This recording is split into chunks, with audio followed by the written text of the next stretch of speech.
welcome back to this week's episode of AMA Friday with Amy Miller, Recruiting in Yoga Pants. All right, thanks for coming back. We are going to talk about everyone's favorite topic, the ATS. I'm really tired of talking about this, but I think that we're going to give this one more shot. There's one more thing relative to the ATS that I think is important for us to dig into. Hopefully this is the last time we have to talk about this because I am really, really tired of it. Sherman's even tired of it, and he's a bot. Like, he doesn't even want to hear about this shit anymore. Anyway, so we get a lot of feedback and a lot of pushback about the ATS and this idea that you have to beat the ATS. You have to get past the ATS. So when I'm trying to like visualize that, like, what does it mean to beat the ATS or get past it? Y'all seem to, or some people, not you all, but not all y'all, but some of y'all are maybe thinking that it's like a step in the process. Like maybe you're looking at this and going, okay, here's the, you know, the ATS, and here's my little person with their resume, and they're trying to like, ooh, they're trying to get over it. I'm me and I have a resume and this ATS, like this monstrous, you know, fiery flames and, you know, a hellish landscape. Here, let's add a recruiter. Let's draw a recruiter. Yeah, there we go. You know, got the horns and everything, and the recruiter's trying to keep you from getting past the ATS. And then the hiring manager is over here on the other side. And by golly, if you could only speak to him or her, right? Like, they're probably really nice and friendly. We'll give them a little halo. So if you can just get past the ATS and that nasty old recruiter and get to the hiring manager, they would like your resume and make you an offer. And that's an offer letter that they're trying to give you, but you can't get past the ATS, right? That's not how any of this works. It's not even close. So, where's my eraser? Here we go. Let's talk about how it actually works, okay? I have drawn pictures like this before. We're gonna do it again. Here's the thing, y'all. You do not want to get past the ATS. You want to stay in the ATS all the way up until you are an employee. Do you know that employees have a record in the ATS? It's a fact. Nobody leaves it. Nobody, like, it's like, it's your home now. Even if you quit, even if you're fired, you're still in the ATS. Your record exists forever and ever until somebody deletes it, which I don't think can happen because there's like records retention rules and stuff. So anyway, so let's talk about the ATS and specifically how the search function works and how recruiters leverage the data that is in the ATS. Because I think that's the part. You know, we can look at this through the lens of, well, I want to apply to this job and I'm really qualified for it and I'm going to network my way in and I'll apply if they make me and all that kind of stuff. And that's fine. That's okay. All right. But I want you to take a step back from the immediate, like, I want this job. And I want you to think about the long-term implication of being in the ATS and having your data findable in the ATS. So we've kind of talked about this before. I feel like I'm repeating a lot, but if my LinkedIn feed is any indication, some of y'all need to hear it again. So here we go. So the first step in the ATS is, and I always called these buckets. I don't know why I call them buckets, but we're gonna go with that, right? So we're gonna start with our applicant bucket. Okay, so this is all full of people, all have applied to a specific role. Okay, so this is a role applicant bucket. So I'm going to take people out of that bucket. They're going to go into a smaller bucket. These are the people that meet the basic qualifications. Okay, so at this point, we're still in the ATS, but at this point, the hiring manager is now looking at their profile, okay? And then that bucket is gonna get whittled down even further, and we're gonna call that the interview bucket, right? So now I have people, again, still in the ATS, because that's where all this shit happens, y'all, that are now in the interview bucket. So I've got, you know, maybe I've got 3 or 4 people, right, out of my original 100 people or whatever. So all these people are now, these look like French fries, actually, not really buckets. They're like McDonald's fries. Maybe I'm just hungry. I don't know. Anyway, so I have people interviewing. That's here, right? And then from there, somebody is getting an offer letter, right? Hopefully, if everything goes according to plan, that somebody's getting an offer letter. So you have people that are not advancing to each stage, and that's going to happen. You're going to have that. They're not qualified.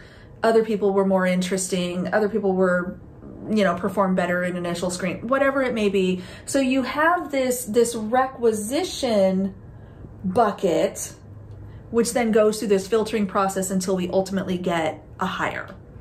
That is the goal of the ATS. That is the purpose of using this digital filing cabinet, because that's literally what it is. It's a digital filing cabinet. Credit to whoever said that first. It wasn't me, but I love it and I'm using it a lot these days. But so you're gonna stay in here, right? You're in the ATS. This whiteboard is an ATS for this purpose. And you're staying in there up until you get the offer, and then you are now an employee, and you're in like the HRIS system, and you're getting paid and all of those kinds of things. But there is still a profile that exists for you in the ATS. Okay, so how does that help a recruiter later? And how can it benefit you as a candidate, as somebody who is maybe interested in certain companies or just wants to be considered in the future? All right, because again, there's that difference between I want that specific job immediately and I'm applying to it and I'm hoping to interview for it, and then there is the larger, like, being available and being findable by recruiters. Okay, so when we have people have applied to a job, they're in this ATS. They're in this big old bucket here, this big, you know, the whiteboard is our ATS, right? So everybody's in here. So I've got all these different profiles and people, and in millions if you work for a super large company, right? Which I have worked for a few big ones, and we literally have millions of people in the database.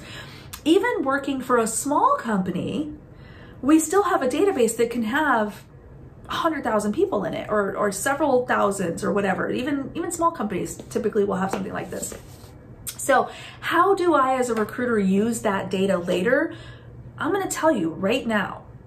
So there are applicant buckets, which we talked about, and then there's the general ATS. When I am looking for, I have a new role, I open the role, my applicant bucket starts filling up, and I'm checking that daily.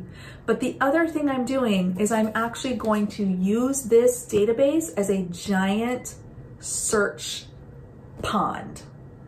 This is a big old pool full of fish, and some of those fish might be the right kind of fish with the right kind of scales that I need for the job that I'm recruiting for. So what does that look like? Typically, it is a general Boolean string. Okay, so I might want to say I want someone with software, and I can't spell. So let's say software and C# or C++ or Java, and what else do I care about? Let's say algorithms.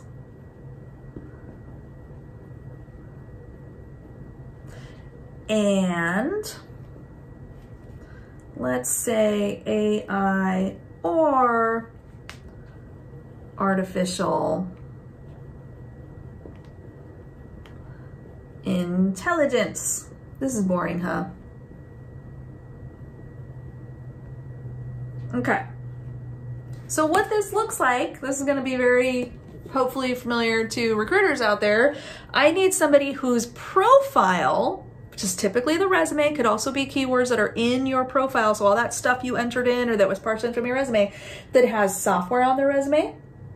And one of the languages, doesn't have to be all of them, but because I put the or in there, so it can be any of these words.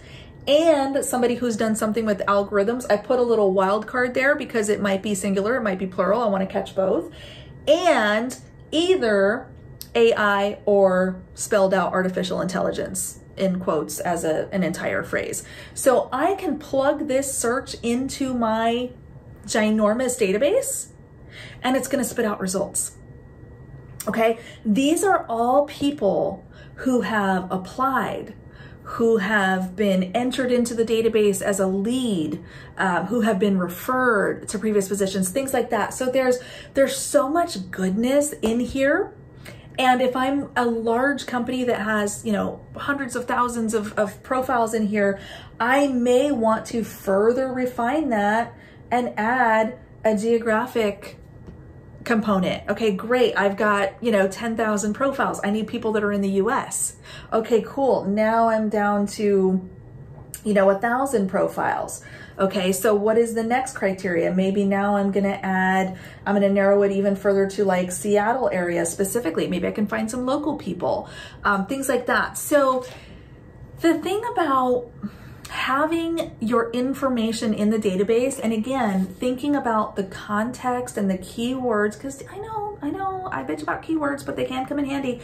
Being on your resume, that's going to help you be found by a sourcer or a recruiter in the ATS.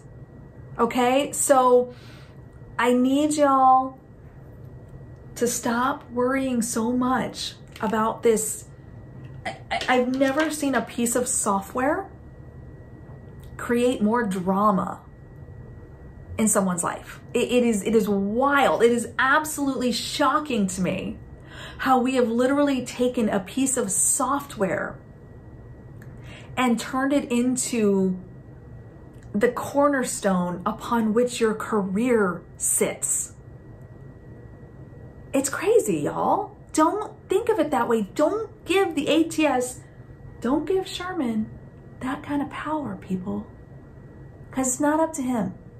Okay? So think about that as you're looking for companies you want to be a part of, as you're applying to specific roles. Yes, there are all kinds of rules and tips and tricks of how to get noticed and how to be aligned to a specific position, and that's great.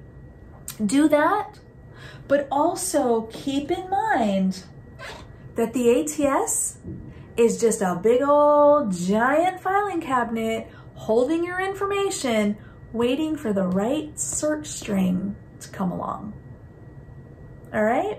Hope that helps, y'all. I mean, I'm just here to tell you the truth, even when it's not exciting, sexy, or fun, but it's how recruiting actually works.